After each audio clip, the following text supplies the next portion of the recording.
اعوذ باللہ من الشیطان الرجیم بسم اللہ الرحمن الرحیم۔ تو ہسٹوریکل اسلامک نیٹ ورک کے دیکھنے والے معزز خواتین و حضرات السلام علیکم۔ تو دوستو، کیا آپ جانتے ہیں کہ قرآن میں ایک شخص اور اس کی بیوی کا نام لے کر ہمیشہ کے لیے بد دعا کی گئی ہے؟ یہ شخص کوئی اجنبی نہیں بلکہ رسول اللہ صلی اللہ علیہ وآلہ وسلم کا سگا چچا تھا، اور اس کی بیوی قریش کے سب سے بڑے سردار کی بہن تھی۔ دنیا میں خوبصورت، مالدار اور بااثر تھے، لیکن اللہ کے ہاں ہمیشہ کے لیے ذلیل ہو گئے۔ یہ کہانی ہے آپ صلی اللہ علیہ وآلہ وسلم کے چچا اور چچی کی، جنہوں نے نفرت اور دشمنی میں وہ حد پار کی کہ ان کا انجام قیامت تک عبرت بن گیا۔ آج ہم آپ کو وہ حقیقت سنائیں گے جو شاید آپ نے پہلے اس تفصیل سے نہ سنی ہو، اور آپ خود فیصلہ کریں گے کہ ایمان اور دشمنی میں کون غالب آتا ہے۔ تو پیارے دوستو، اس ویڈیو میں آپ کو یہ بھی معلوم ہوگا کہ ابو لہب کس طرح ذلیل ہوا اور اس کی موت کس طرح واقع ہوئی۔ آپ اس ویڈیو میں ابو لہب کی بیوی کی زندگی کے کچھ حالات و واقعات کے بارے میں بھی جانیں گے، اور آپ کو یہ بھی بتایا جائے گا کہ اس نے کس طرح حضور پاک صلی اللہ علیہ وآلہ وسلم پر ظلم و ستم کیے، اور آخرت میں اس کا انجام کیا ہوگا۔ تو پیارے دوستو، مکہ کی گلیاں، ریت کا سنہرا رنگ اور قریش کا قبیلہ، یہ وہ زمانہ تھا جب لوگ بتوں کی پوجا کرتے تھے۔ کعبہ کے ارد گرد 360 بت رکھے ہوئے تھے۔ اس ماحول میں نبی کریم صلی اللہ علیہ وآلہ وسلم کی پیدائش ہوئی۔ اس قریش کے ایک معزز گھرانے میں پیدا ہوا ایک شخص جس کا اصل نام عبد العزیٰ بن عبد المطلب تھا۔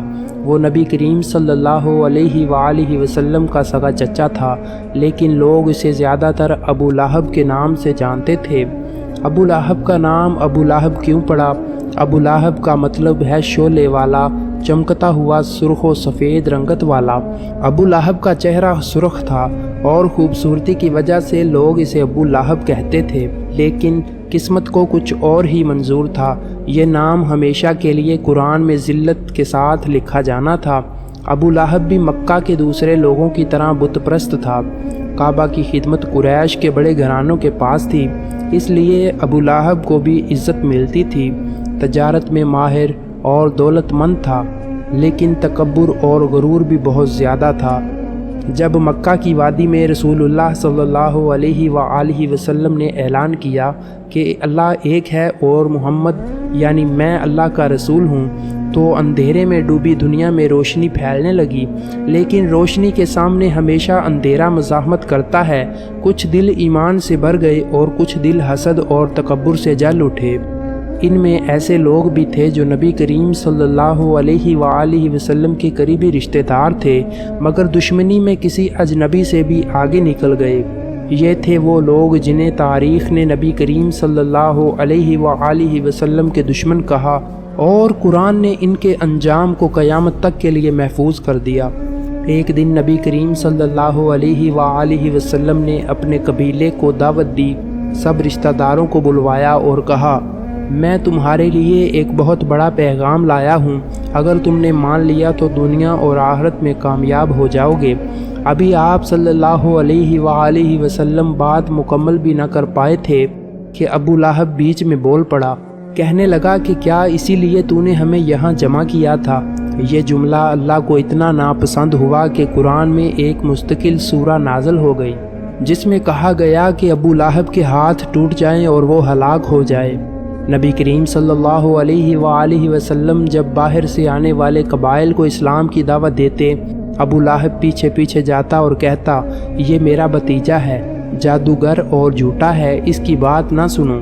ابو لہب اسلام قبول کرنے والے غلاموں اور کمزور لوگوں پر ظلم کرتا اور ظلم کرنے والوں کے ساتھ رہتا۔ خاص طور پر حضرت بلال رضی اللہ تعالیٰ عنہ کو ستانے والوں میں شامل تھا۔ غزوہ بدر کے دن مکہ کے بڑے بڑے سردار مشرکین کے لشکر کے ساتھ مسلمانوں سے لڑنے گئے۔ ابو لہب نے خود جنگ میں جانے کی بجائے اپنے بدلے عاص بن ہشام نامی ایک شخص کو پیسے دے کر بھیج دیا۔ وہ خود مکہ میں رہا۔ جب جنگ بدر میں مسلمانوں نے قریش کو شکست دی تو قیدیوں اور زخمیوں کی خبر مکہ پہنچی۔ یہ ابو لہب کے لیے شدید صدمے کی بات تھی، کیونکہ قریش کی طاقت ٹوٹ گئی تھی۔ ان کا غرور خاک میں مل گیا تھا۔ نبی کریم صلی اللہ علیہ وآلہ وسلم کی سچائی مزید واضح ہو گئی تھی۔ یہ خبر سن کر ان کا چہرہ غصے سے سرخ ہو گیا اور جسم پر ایک طرح کی گھبراہٹ طاری ہو گئی۔ تاریخی روایات میں آتا ہے کہ خبر ملنے کے 1-2 دن بعد ہی اس کے جسم پر چھوٹے چھوٹے سرخ اور سیاہ دانے نکلنے لگے۔ یہ بیماری عرب میں عداسہ کہلاتی تھی۔ یہ بیماری طاعون کی طرح متعدی اور جان لیوا مانی جاتی تھی۔ اس میں جسم پر پھوڑے اور زخم بن جاتے تھے۔ لوگ اس بیماری والے کے قریب جانے سے سخت ڈرتے تھے۔ جیسے ہی لوگوں کو پتہ چلا کہ ابو لہب کو عداسہ ہو گیا ہے، رشتہ داروں اور نوکروں نے بھی اس سے فاصلہ رکھ لیا۔ اس کے گھر والے تک قریب نہیں آئے، کیونکہ اس وقت عرب میں یہ بیماری بہت خطرناک سمجھی جاتی تھی۔ وہ بستر پر تڑپتا رہا، لیکن کوئی پانی پلانے یا دوا دینے والا نہ تھا۔ بیماری تیزی سے پھیلی اور چند ہی دنوں میں اس کا جسم سڑنے لگا۔ اس کی حالت اتنی خراب ہو گئی کہ مرنے سے پہلے ہی بدبو کا شکار ہو گیا۔ چند دن بعد وہ اسی بیماری سے مر گیا، بالکل اکیلا، بغیر کسی تیمارداری کے۔ مرنے کے بعد 3 دن تک اس کی لاش گھر پر پڑی رہی، کوئی ہاتھ لگانے والا تک نہ تھا۔ آخرکار مزدوروں کو بلوایا گیا۔ انہوں نے لکڑیوں سے لاش کو دھکیل کر ایک گھڑے میں ڈال دیا، دور سے مٹی پھینک کر قبر جیسا بنا دیا۔ نہ غسل دیا گیا، نہ کفن پہنایا گیا اور نہ جنازہ پڑھا گیا۔ یہ بیماری اور اس کا ذلت امیز انجام دراصل اللہ کا عذاب تھا، جیسا کہ سورہ لہب میں اس کی بد دعا پہلے ہی آ چکی تھی۔ دنیا میں بھی رسوا ہوا اور آخرت میں بھی جہنم کی آگ کا وعدہ ہوا۔ تو پیارے دوستو، یہاں میں آپ کو ابو لہب کی بیوی کے متعلق بھی بتاتا چلوں کہ مکہ کی گلیوں میں جب وہ چلتی تو لوگ اس کے قدموں کی آہٹ سے پہچان لیا کرتے تھے کہ یہ ابو لہب کی بیوی آ رہی ہے۔ وہ غرور سے چلتی، ہاتھ میں قیمتی کپڑوں کی چادر اور زیورات کی کھنک، لیکن چہرے پر ایسا غرور کہ دیکھنے والے بھی نظریں جھکا لیتے۔ یہ تھی عروہ بنت حرب، سب اسے ام جمیل کہتے تھے۔ وہ ابو سفیان کی بہن تھی، یعنی قریش کے سب سے طاقتور گھرانے کی بیٹی، اور شادی ہوئی تو اپنے ہی قبیلے کے رئیس ابو لہب سے۔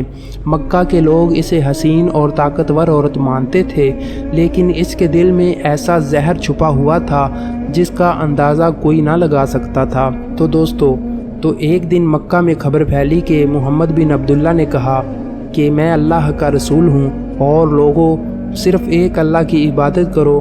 یہ سن کر ام جمیل کا چہرہ غصے سے سرخ ہو گیا۔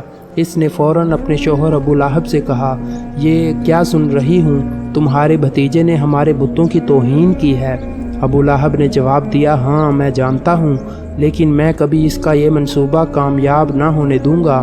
اسی دن سے دونوں میاں بیوی کا مقصد ایک ہی بن گیا، محمد صلی اللہ علیہ وآلہ وسلم کو ہر ممکن تکلیف پہنچانا۔ ام جمیل روز صبح سویرے اٹھتی، ہاتھ میں کھجوروں کی ٹہنیاں یا کانٹے لیتی اور نبی کریم صلی اللہ علیہ وآلہ وسلم کے رستے میں بچھا دیتی۔ جب آپ صلی اللہ علیہ وآلہ وسلم کعبہ کی طرف جاتے تو ان کے قدموں میں کانٹے چبھ جاتے، لیکن آپ صلی اللہ علیہ وآلہ وسلم صبر سے برداشت کرتے۔ اس کی زبان تلوار سے زیادہ تیز تھی۔ مکہ کے بازاروں میں، گھروں میں، عورتوں کی محفلوں میں وہ نبی کریم صلی اللہ علیہ وآلہ وسلم کی غیبت اور برائی کرتی، کہتی یہ جادوگر ہے، یہ ہمارے قبیلے کو توڑ رہا ہے۔ اس کا مقصد صرف ایک تھا، لوگوں کو اسلام سے دور رکھنا۔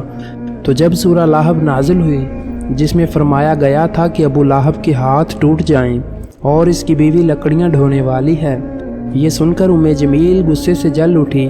اس نے پتھر کا ٹکڑا اٹھایا اور ہاتھ میں لیا اور کعبے کی طرف دوڑی اور کہتی جا رہی تھی کہ معاذ اللہ، میں آج محمد کو نہیں چھوڑوں گی۔ اس وقت آپ صلی اللہ علیہ وآلہ وسلم ابو بکر صدیق کے ساتھ مسجد میں موجود تھے، لیکن جب وہ پہنچی اللہ نے اس کی آنکھوں پر پردہ ڈال دیا۔ وہ نبی کریم صلی اللہ علیہ وآلہ وسلم کو سامنے کھڑے دیکھ نہ سکی اور واپس لوٹ گئی۔ ام جمیل نے اپنی زندگی اسلام کی دشمنی میں گزار دی۔ قرآن نے اس کا انجام بتا دیا، جہنم کی آگ میں لکڑیاں ڈھونے والی عورت۔ دنیا کی یہ طاقتور غرور بھری عورت آخرت میں ذلت اور عذاب کی قید میں ہوگی۔ قرآن و حدیث میں ام جمیل کی دنیاوی موت کی تفصیل نہیں ملتی، لیکن سورہ لہب میں اس کا آخری انجام واضح کیا گیا ہے۔ وہ اپنے شوہر ابو لہب کے ساتھ جہنم میں داخل ہوگی اور اس کی گردن میں کھجور کی چھال کی رسی ہوگی جس سے وہ آگ کا ایندھن اٹھائے گی۔ تو پیارے دوستو، اس کا مطلب ہے کہ چاہے دنیا میں اس کی موت کیسے بھی ہوئی ہو، اللہ نے اس کے لیے آخرت میں ذلت اور دردناک عذاب مقرر کر دیا ہے۔ تو پیارے دوستو، یہ کہانی ہمیں سکھاتی ہے کہ طاقت، حسن اور مال ایمان کے بغیر کچھ نہیں۔ اللہ کے دشمن چاہے کتنے بڑے گھرانے سے ہوں، انجام ہمیشہ برا ہی ہوتا ہے۔ پیارے دوستو، اگر آپ کو ہماری ویڈیو اچھی لگی ہو تو ویڈیو کو لائک، شیئر لازمی کیا کریں۔ مزید ایسی ویڈیوز حاصل کرنے کے لیے ہمارے چینل کو سبسکرائب کریں۔ تو ناظرین، اسی کے ساتھ آپ مجھے اجازت دیں، ملتے ہیں اگلی ویڈیو میں۔ اللہ حافظ۔